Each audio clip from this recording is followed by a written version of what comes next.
When I was born, almost immediately I was unable to hear. Deep in my improperly formed ear canals, I began to develop continuous infections that turned the fluids in my ears into rock-solid masses. The result? I had 0% of my hearing in my left ear and less than 25% in the other. Pain was excruciating, and that's an understatement.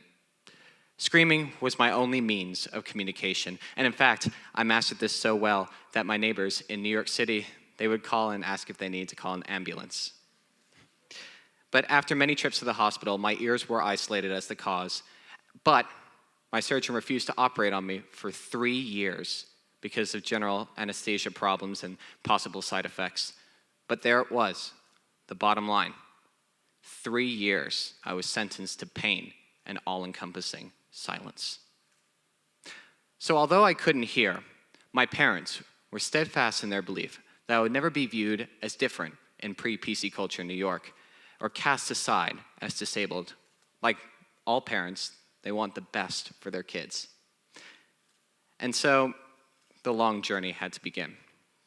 Like my mother always said, I come from a line of fighters, survivors. When something restricts us, constricts us from what we used to do, whether it be from an accident or from a disease, we tend to retreat into ourselves. We tend to think, I'm inferior, I'm not normal.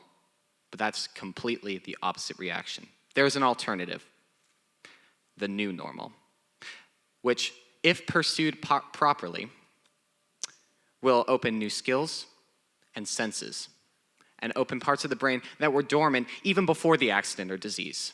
What I'm going to tell you about today is not just the destination, but instead the steps, the process that it took for me to get to where I am today and become the multifaceted person you see before you. Back to the story. My parents were pretty resilient, as said before, more so determined, very determined. They enrolled me in a music class, which sounds pretty counterintuitive, the deaf kid going to a music class, but it was so I could learn coping mechanisms. If the kids could dance, I could probably dance myself. And I did. But I was drawn by what the instructor was doing, playing the piano, on a parlor piano, of course. And so one day, I instinctively put my hand on the back, and when he started playing the notes, the vibrations coursed through my body. It was the first flicker of something outside of the pain and silence that I had known for oh so long. And I became inspired by it. I'm not saying I was a great dancer, I probably wasn't, but it was something that made me feel motivated. Chance occurrences like that are ones that drive us, motivate us even further. But I still could not hear. I still could not speak. I still could not read. And my peers were already doing this and beyond. And I was taking just traditional speech therapy, and it was not working. Setbacks can be disheartening. We all know that. And with progress do come setbacks. It's inevitable. But it makes you tougher as you work through it. Because you are not only fighting to make progress, you're also fighting the urge not to quit. So I had my surgery when I was 3 years old. And New York public records conceal your records if your parents so want to. So my parents refused the city's intervention and thus effectively had the records sealed. But there was one small caveat. I did not get let off the hook. My mom became my therapist. She had shadowed my speech therapist, and then every single day we had therapy. Not just week-longs, not just every other month, every single day. And we would do one of 4 things. We would go to the MoMA, where we would talk about adjectives, what we felt from the painting, what the painting made us feel. Or we would go on the subway, where we would talk about verbs and nouns and the people around us and the experience. We would go to Central Park, where we would talk about repetition and word choice, looking at some of the New York's greatest sites, the Astoria Hotel for one, that was my favorite. And then we used to go to the swimming pool at the top of our building, probably the smallest environment, but the most meaningful, because we talked about numbers and the alphabet. And it was through here that my mom taught me how to read. One day, she put C-A-T on the board and said, cat. And then she went through fat and sat, and then she went to bat. And by then, I had it down pat. I was like, bat to bat. I was quite proud of myself. But it showed a remarkable acceleration. By 3.5, I was reading Shakespeare, and by 5, I was reading children's versions of Shakespeare. So, the new normal teaches us resilience. And with these setbacks, it makes you grow tougher. But not only tougher, it also gives us tools. It arms us with the equipment necessary to succeed in later years. And as well, it gives us tools as well to keep going, because the destination is always the goal, but the journey is just as important. So I had 2 surgeries ahead of me. I could have just thrown in the towel. I could have just settled, because there was a little bit less progress each and every single time, and a little bit less gain progress. But, setbacks can make you angry, and it can make you feel like you're inferior once again, and make your brain shut down, which is the worst thing to happen. Because once your brain shuts down, you lose all the progress you had. Not just the stuff you had in the month, not in the year, but in the entirety of your recovery. Setbacks are the most dangerous thing that you can encounter. But there was pain. But there was progress from pain. For example, I used to bear down my legs so hard to match the intensity of the pain that, in fact, it built up my muscles way bigger than the normal kid should probably have.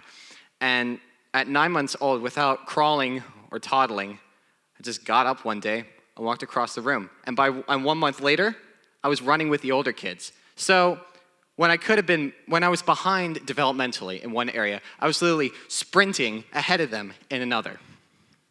So why am I telling you this? You're probably thinking, Ian, your life story is incredibly boring. I could be anywhere else. Why are you telling me this? What is the bottom line? It's all about the journey and not the destination. It's not just point A to point B. It's the journey that's in between, no matter how long or how arduous it is. My journey was not the quickest, nor the straightest, but it was the one that was suited to me, that made me the person that you see before you today. My journey was only 1 in a million, but it was the one that made me, me. If I hadn't been sick, I wouldn't have been standing in front of you talking about this. In fact, I actually think I benefited from my disability.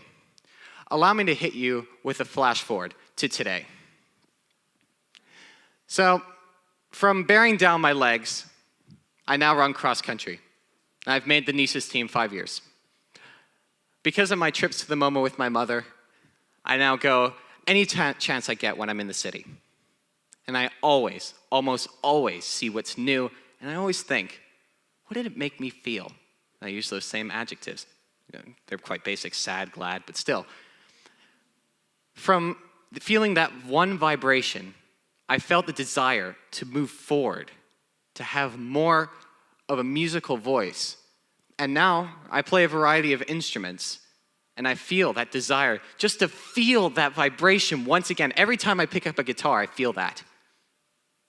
And last but not least, because I learned how to hear, speak, and read at the same time due to my mother, I'm now a voracious reader. You'll never see me without a book. In fact, I brought one to this very TED Talk. And as well, I write. I write poetry, plays, short stories, anything under the sun, even articles, once for the German newspaper Tageblatt. But this is not important. My journey, while it may seem interesting, is 1 in a million. But because you know, when you know that you can succeed, you can achieve. And when you can celebrate the experiences, the milestones, celebrate each and every little step that you take, no matter how small, you can achieve. If you can know you can achieve, you can believe you can achieve. And when you can believe you can achieve, you can see the destination. And when you can see the destination, you can attain it. All I have to say here is, pretty much, everything is a journey, from start to end. And then it's the journey and the little milestones I was just talking about that shape you in ways you could never have even conceived as possible.